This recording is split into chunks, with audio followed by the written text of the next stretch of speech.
ہم کینسر کے اسپیشلسٹ، کتنے لوگوں کو کینسر ہوتا ہے نا. کینسر کے اسپیشلسٹ سے میری کئی دفعہ ملاقات ہوئی اور وہ اسپیشلسٹ بھی معمولی اسپیشلسٹ نہیں ہے، جو کینسر کے اسپیشلسٹ کو پڑھاتے ہیں، یعنی اسپیشلائزیشن کرواتے ہیں کینسر میں. اور یورپ کے ایک دفعہ ملاقات کے لیے آئے، میں نے کہا ڈاکٹر صاحب آپ جو مجھ سے پوچھنے کے لیے آئے وہ بعد میں پوچھنا، پہلے میں آپ سے کچھ چیزیں پوچھنا چاہتا ہوں. کینسر سے بچنے کے لیے کیا کرنا چاہیے؟ یہ میں صحت پہ آپ کو رپورٹیں پیش نہیں کر رہا. آپ کہیں مفتی صاحب کیا شوگر، کینسر، اور یہ تو ڈاکٹروں کا کام ہے بھائی، یہ ڈاکٹروں سے پوچھو. میں تو آپ کو میڈیکل سائنس کی رپورٹوں سے عبرت دلا رہا ہوں کہ اللہ رسول کی باتوں سے عبرت نہیں ہوتی، ڈاکٹروں سے ہی پوچھ لو، عبرت ہو جائے گی. یہ دنیا دل لگانے کی جگہ بولو نہیں ہے، یہ 4 شادیوں کی جگہ ہے بس، تاکہ دل لگے ہی نہیں یہاں پہ. یہ 4 شادیوں سے بھی مسافر خانے کا احساس پیدا ہوتا ہے. پتہ ہے آپ کو، لوگ سمجھتے ہیں 4 شادیاں یہ دنیا کی محبت کی علامت ہے، حقیقت ہے دنیا کے مسافر خانہ سمجھنے کی علامت ہے. 4 شادیوں والے کا کوئی گھر ہوتا ہی نہیں ہے، ایک دن یہاں تو دوسرے دن وہاں، پھر تیسرے دن وہاں، چوتھے دن وہاں. ایک صاحب نے مجھ سے کہا نا، میرا وہ بڑا لطیفہ ہٹ ہوا تھا. میری 2 گھر والے تھے، تو میں ایک گلشن اقبال میں، ایک ہاکسبے روڈ کی طرف، کتنا فاصلہ تھا نا. تو ایک اسٹیٹ ایجنٹ تھے میرے دوست، میں ایک دن یہاں تو دوسرے دن بس میں بیٹھ کے جاتا تھا. میں وہ ہاکسبے کتنا دور، 1.5 گھنٹہ لگتا تھا. انہوں نے کہا مجھے آپ پہ بہت ترس آتا ہے، ایک دن یہاں اگلے دن وہ ادھر. کہتے ہیں نا دھوبی کا کتا نہ گھر کا نہ گھاٹ کا، کوئی ٹھکانا ہی نہیں ہے. میں نے کہا ترس مجھے آپ پہ آتا ہے، ایک دن وہاں، دوسرے دن بھی وہاں، تیسرے دن بھی وہاں. 10 سال ہو گئے وہاں، 15 سال ہو گئے وہاں. ہم نے کہا ہم تو ایک دن یہاں تو دوسرے دن کہاں ہیں، وہاں ہیں. پھر میں نے ان کو بتایا کہ دنیا مسافر خانہ ہے، اس میں مسلمان کا کوئی ٹھکانا نہیں. یہ گھر ور کی محبتیں، چارپائیوں سے، پلنگوں سے، دیواروں سے، یہ ان لوگوں کا کام ہے بھائی جو دنیا سے محبت کرتے ہیں. ہمارا تو کوئی پلنگ ہی نہیں ہے، کوئی پتہ نہیں ہوتا آج کہاں سونا ہے. ہم نے رپورٹ آ جاتی ہے آج فلاں جگہ کی باری ہے، چل بھائی. مسلمان کا کوئی گھر، در و دیوار، اینٹیں بولو نہیں ہوتی. اینٹوں سے محبت، پلنگوں سے محبت، بستروں سے محبت، یہ ان لوگوں کا کام نہیں ہے جو دنیا کو مسافر خانہ سمجھتے. آپ کو پتا ہے 2 پیغمبروں نے اپنی قوم کو یہ نصیحت کی تھی. صالح علیہ السلام نے بھی، ہود علیہ السلام نے بھی. ہود علیہ السلام نے کیا فرمایا؟ وَتَتَّخِذُونَ مَصَانِعَ لَعَلَّكُمْ تَخْلُدُونَ، تم ایسے گھر بناتے ہو جیسے تم نے ہمیشہ رہنا ہے اس میں. حالانکہ اپنے پیسوں سے گھر بنا رہے تھے، کوئی رشوت کے پیسوں سے نہیں بنا رہے تھے. سوال پیدا ہوتا ہے بھائی جب اپنے پیسوں سے، حلال کے پیسوں سے گھر بنا رہے ہیں تو پیغمبر کو اس پہ اعتراض کیوں ہے؟ کیا گھر نہ بنائے؟ اب پھر یہاں سے میرا آپ کا اختلاف کیا ہو گیا شروع.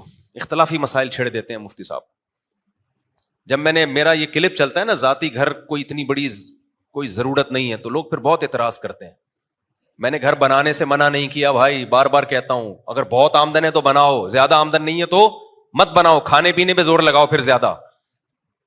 بہت اللہ نے دے دیا پیسہ تو ٹھیک ہے بنا لو، اور وہ بھی اتنا بڑا، اتنا بنگلہ، اتنا خوبصورت. یہ بے وقوفوں کے کام ہے. تو میں آپ کو گنہگار نہیں سمجھتا زیادہ مضبوط گھر بنانے پر، بے وقوف اور احمق سمجھتا ہوں.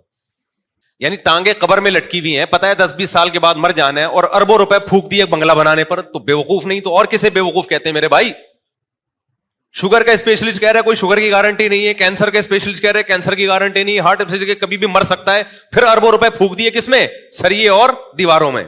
اٹ از کالڈ حماقت. اس کو کیا بولتے ہیں؟ کسی بھی عقل مند سے پوچھو گے بولے گا بھائی یہ بے وقوفی ہی ہے. تو ہود علیہ السلام نے قوم سے کیا فرمایا؟ تتخذون مصانع لعلکم تخلدون. اپنے پیسوں سے، حلال کے پیسوں سے بنا رہے ہو، گھر بنا رہے ہو، گھر بنانے پہ ہمیں اعتراض نہیں ہے. اتنے مضبوط بناتے ہو جیسے تم نے ہمیشہ رہنا ہے یہاں پہ. حالانکہ اس قوم کی عمریں ہماری عمروں سے بہت زیادہ تھیں. ان کی ہڈیوں میں کیلشیم ہماری ہڈیوں میں کیلشیم سے زیادہ تھا. ان کی ہڈیوں میں سریا بحریہ ٹاؤن میں بننے والے بنگلے کی بنیادوں میں سریے سے زیادہ تھا. اس کے باوجود پیغمبر ان سے کہہ رہے ہیں تم ایسے گھر بناتے ہو جیسے تم نے یہاں سے نکلنا ہے ہی نہیں. مسافر خانہ ہے بھائی، اتنا لفٹ کراؤ اس دنیا کو جتنا یہاں رہنا ہے. صالح علیہ السلام نے بھی اپنی قوم سے یہی کہا. صالح علیہ السلام نے کیا فرمایا؟ وَتَنْحِتُونَ مِنَ الْجِبَالِ بُيُوتًا فَارِهِينَ. چٹانوں کو تراشتے ہو اور اندر بنگلے کھڑے کر دیتے ہو. کتنی محنت لگتی ہے چٹانوں کو تراش کے بنگلہ بنانے میں بھائی، عمریں بیت جاتی ہوں گی. تو اور صدیوں تک وہ پھر وہ گھر ابھی بھی نشانات ہیں. میں ترکی گیا ہوں نا, ترکی کے بارڈر پہ, وہاں آپ دیکھیں گے غاروں کے اندر پورے محل بنے ہوئے ہیں. اگر ان کو پتا ہوتا نا کہ یہ ولاگنگ کے کام آئیں گے ہمارے محل ہمارے مرنے کے بعد, تو شاید وہ اتنی محنت نہ کرتے. وہ کہتے ہیں ہم تو اپنے لیے بنا رہے ہیں. 50 سال لگ جاتے ہوں گے اس محل کو تیار کرنے میں. زندگی میں کتنے سال رہ جاتے؟ 20-30 سال رہ جاتے تھے. کہتے ہیں بچوں کے لیے بنا رہے ہیں, تو بچوں کے لیے آپ پراپرٹی لے کے ڈال دو اگر اللہ نے بہت پیسہ دیا ہے, یا گھر لے کے ڈال دو, لیکن یہ ذہن میں رکھو کہ جب یہ بڑے ہوں گے نا, یہ یہاں رہیں گے نہیں. اگر بچے ماں باپ کے گھر میں رہتے نا, تو ہم سب آدم علیہ السلام اور اماں ہوا کے گھر میں رہ رہے ہوتے ابھی. کیا خیال ہے بھائی؟ نہیں یاری بات, میرا خیال ہے اوپر سے گزرنا شروع ہو گئی ہے. آدم علیہ السلام نے بھی سوچا ہوگا گھر بناؤں اپنے بچوں کے لیے, سارے یہاں پھر ہوتے نہ بچے جیسے جیسے بڑے ہوئے مارکیٹ سے شارٹ ہوتے گئے. میرے والد صاحب نے گھر بنایا ہمارے لیے, ہم تو نہیں رہ رہے بھائی اس میں. کون رہتا ہے بھائی؟ سب کوئی جاب ہوتی ہے, کوئی کہاں چلا جاتا ہے, کوئی کدھر چلا جاتا ہے. تو اتنی ٹینشن نہ لو, بچہ کے لیے اللہ نے وسائل دیے تو چھوڑ کے جاؤ, لیکن یہ ذہن میں رکھو بچہ 2 ہاتھ اور 2 پاؤں لے کے آتا ہے. اللہ نے کچھ اس کو بھی کہا ہے کہ تو بھی کچھ ہاتھ پاؤں مارے گا, لہذا بچوں کی زیادہ ٹینشن لے کے وقت سے پہلے قبر میں مت جاؤ. توکل کرو, اللہ پہ اعتماد کرو. یہ 2 ہاتھ اور 2 عدد پاؤں لے کے آیا ہے, بغیر ہاتھ پاؤں کے نہیں آ گیا. یہ 2 ہاتھ اور 2 پاؤں اللہ نے پیٹ ایک دیا ہے, اور 2 ہاتھ میں 10 پیٹوں کو بھرنے کی صلاحیت دی ہے. سمجھتے ہو؟ یہ کما زیادہ سکتا ہے, جتنا کھائے گا اس سے 10 آدمیوں کا زیادہ کمائے گا یہ. تو بچوں میں اسکلز پیدا کرنے کی کوشش کرو, زیادہ پیسہ انویسٹ کرنے کی کوشش نہ کرو.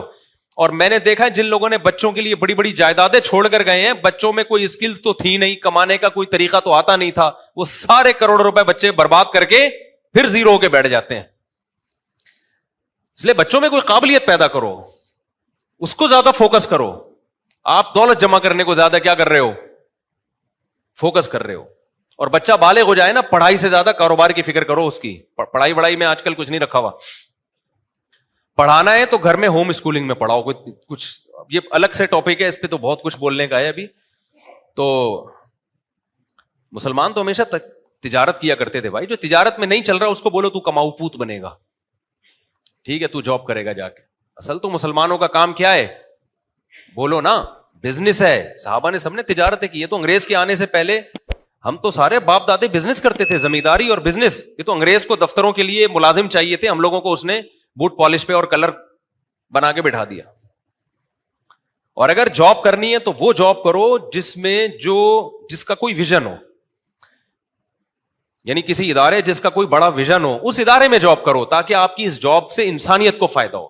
مثال کے طور پر آپ گٹکا کمپنی میں جاب کر رہے ہو تو اس کا کیا فائدہ ہے یار؟ پیپسی میں جاب کر رہے ہو, اس کا کیا فائدہ؟ لوگوں کو پیپسی پلا کے کیا ملے گا آپ کو؟ ٹیچر بن جاؤ کسی یونیورسٹی میں, اس میں آپ لوگوں کو کیا کر سکتے ہو؟ گائیڈ. آپ کسی مدرسے میں استاذ بن جاؤ, وہاں آپ کیا کرو گے؟ لوگوں کو دین سکھاؤ گے. تو اس طرح کی جو جاب ہے, فوج میں چلے جاؤ اس نیت سے کہ بارڈر کی حفاظت کروں گا. تو اس طرح کی جو جابس ہیں وہ تو مسلمان کو کرنی چاہیے. باقی جو آج کل جس قسم کی جابس ہو رہی ہیں وہ کوئی اسلام اس کو نہیں وہ زیادہ اہمیت دیتا. خیر, تو وہ جو ہارٹ اسپیشلسٹ تھے انہوں نے کیا کہا, کینسر کے اسپیشلسٹ تک پہنچا تھا میں. 3 ہو گئے نا, ایک ہارٹ ہو گیا, ایک گردے کی کوئی شوگر کی گارنٹی نہیں ہے, دوسرا آپ کے دل کی کوئی گارنٹی نہیں ہے, تیسرا ہو گیا کینسر. بہت سے لوگ کس سے مرتے ہیں میرے بھائی؟ بولتے کیوں نہیں؟ کینسر سے. تو کینسر کے بہت بڑے اسپیشلسٹ میں نے ان سے پوچھا, ڈاکٹر صاحب ذرا بتائیں آج کل کینسر بہت زیادہ پھیل رہا ہے, اس سے کون سے اسباب ایسے ہیں جن کو ہم اختیار کریں گے تو کینسر سے بچیں گے؟ انہوں نے بتایا بھائی سب سے زیادہ جو چیز کینسر کا ذریعہ بنتی ہے موٹاپا. کیا چیز بنتی ہے؟ بولو نا. آپ جتنا کھا رہے ہیں آپ کی انرجی اتنی یوٹیلائز نہیں ہو رہی, استعمال نہیں ہو رہی. ان پٹ زیادہ ہے, آؤٹ پٹ کیا ہے؟ کم ہے. ان پٹ 3 پراٹھے ہیں, آؤٹ پٹ کیا ہے؟ دفتر میں بیٹھ کے کی بورڈ سے لو لیٹر لکھ رہے ہیں, اس کے علاوہ یا فیس بک پہ کمنٹس کر رہے ہیں, اور کچھ بھی نہیں ہے. تو 2 انگلیاں چلانے کے لیے 2-3 پراٹھوں کی بالکل بھی ضرورت بولو نہیں ہے.